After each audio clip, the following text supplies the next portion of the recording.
Karibu mwanangu. Asante. Wewe umenitembelea wewe mle. Leo nimeona nikutembelee mji wako hapa. Sasa nilikuwa nimekaa pale kijiweni.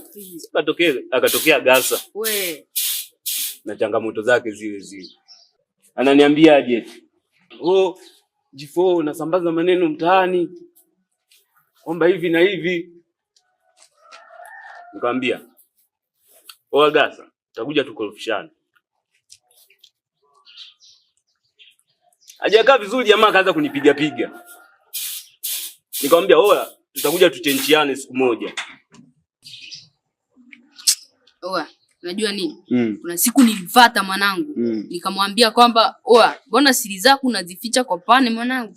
Kaniambia mara tunamfuatilia maisha yake, mara tumwache. Mimi nikaona kwamba yule jamaa yule anapoelekea sipo anapotea. Kwa mimi alivyonifokea vile mwanangu nikamwacha. Sasa hivi hakuna kumfuatilia mwanangu. Wewe muache na shida zake na sisi tu na shida zetu. Au unasemaje? Sasa kamwambie hivi, nitakuja nimuumize siku moja. Jana kaja ananipiga piga. Nikasema tutaumizana, tutachenjiana sasa hivi hapa. Nikamfukuza kijiweni nikamwambia toka.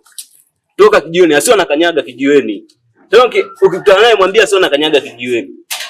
Ikiwezekana mwanangu mvunje meno, mpige ngumi ya uso, maana analeta shobodundu ambazo hazina maana mwanangu. Mimi sipoi, nitakuja nimvunje siku moja.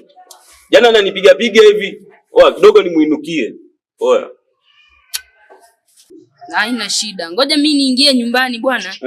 Nikamwangalia bi mkubwa, si unajua anafoka. We Jordani, njoo ufanye kazi hapa. Namwambia mama nakuja. Tumbo ndo lazima. Nitakuja nimuone bi mkubwa. Haina shida. Na siku kumuona. Haya. Haina shida.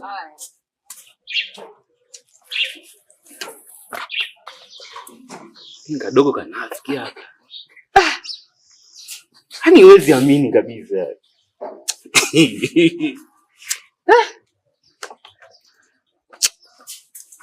Haya.